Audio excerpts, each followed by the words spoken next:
You're watching Studio BTAA. We are joined now by Дейвид Харис, CEO of the American Jewish Committee, once famously described by late Israeli President Shimon Perez as the foreign minister of Jewish people. Good to have you with us, David. Thank you. Yesterday you were awarded by Bulgaria's President Rumen Radef for your contribution to the friendly ties between Bulgarians and Jews. How do you feel in the aftermath of this event? It was a very special event. I was happy to come all the way from New York. In fact, we came from the airport in Sofia almost immediately to the president. I felt privileged. I've been a friend of Bulgaria for decades. I consider this relationship extremely important between Bulgaria, the United States, Israel, and the Jewish people.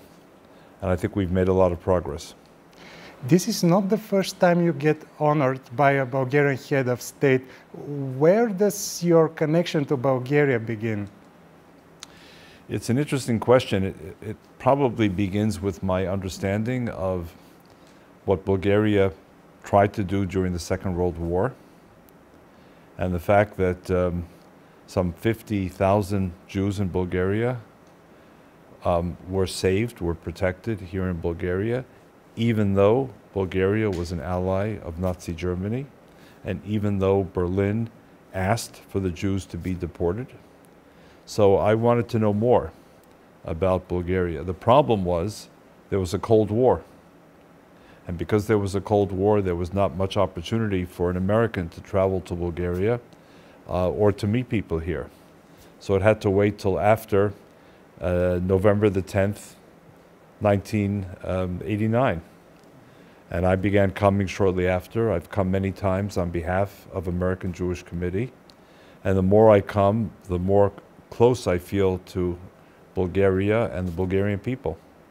Next year, we will mark 80 years since the rescue of the Bulgarian Jews. I have two questions on that topic.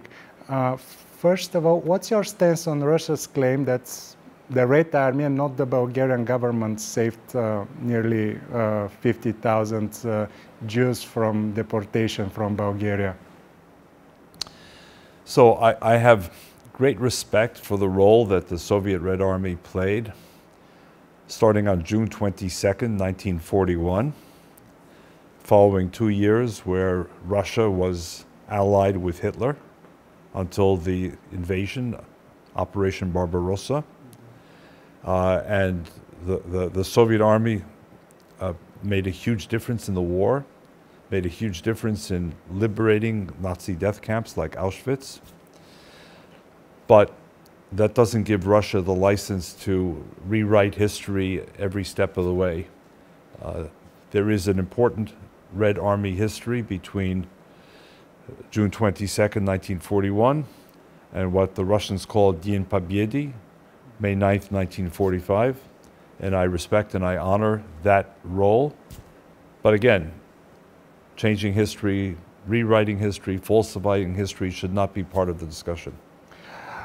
What have we learned during these 80 years? Did we achieve any progress in fighting anti-Semitism as the international community? I think the answer is yes and no. We have to understand that anti-Semitism is not a new disease.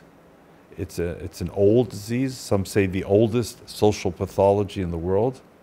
And no, there is no Pfizer or Moderna vaccine that has yet been developed against anti-Semitism. There's been progress in liberal and democratic societies. There's no question. I've seen it in my own lifetime in the United States. But at the same time, we're now witnessing a reemergence of anti-Semitism in the world, including, by the way, in America. And we're seeing it from multiple sources. We're seeing it from the far right. We're seeing it from the far left. We're seeing it directed against individual Jews. We're seeing it directed against the Jewish majority state Israel. And I think Bulgaria has a role to play, precisely because of March 10th, 1943. Because you showed the world how people can respect each other and protect each other. take the lessons of 1943 and help the world understand now what the Bulgarian model of respect was and is. Let's go back to Russia's misuse of historical facts and historical terms. Moscow claims it wages its so-called special military operation in Ukraine in order to denazify Ukraine. At the same time, Russia threatens to ban one very prominent Jewish organization in Russia. Can you follow that logic? No, I cannot follow the logic. Strange. First of all, it's a very strange argument for Moscow to make that they need to denazify Ukraine. President Zelensky of Ukraine himself is a Jew. He ran in an election. He was overwhelmingly supported by the Ukrainian people. Ukraine does not need to be denazified.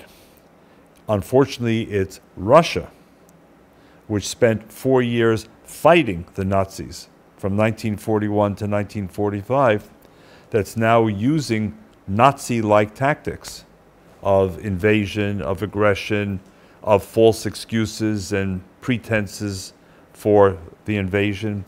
Unfortunately, it's Moscow, not Kiev, that needs denazification today. One last question. It concerns Israel. International news agencies and the mainstream media are increasingly critical of Israel when it comes to its relations to the Palestinians. Is that valid critique, or is it some kind of anti-Semitism? So I've traveled most of the world. I don't know many other countries that have such a yearning for peace, real peace, as Israel. Today, I can only think of 2 or 3 countries that live with the threat of destruction. Israel is one of them. Iran and its proxies, Hamas and Hezbollah, openly, repeatedly call for the destruction of the state of Israel. South Korea faces a permanent threat from North Korea, and Taiwan faces a permanent threat from China. Those countries are in a very special category. So Israel yearns for peace, and if anyone looks at the history of Israel, how many opportunities have there been for the Palestinians to have a state of their own? Too many people forget this, they ignore this, they overlook this. The United Nations in 1947 recommended a 2-state solution, Arab and Jewish. The Jewish side said yes, the Arab side said no. From 1948, when Israel was reborn, until 1967, the West Bank, Gaza, Eastern Jerusalem were not in Israeli hands, they were in Arab hands. Where was the Palestinian state when the Arab world had the power to create that Palestinian state? And I can keep going until the 2000s and the different efforts to offer a state. Every time, tragically, the Palestinian side has said no. And my question is, when will they say yes? And when they say yes, and they mean it authentically, sincerely, I'm prepared to say we will see a solution to the Israeli-Palestinian problem. And by the way, in the meantime, now 6 Arab countries are no longer waiting for the Palestinians. They've understood Israel is one of the key drivers in the Middle East. It's not only democracy, it's a technology powerhouse.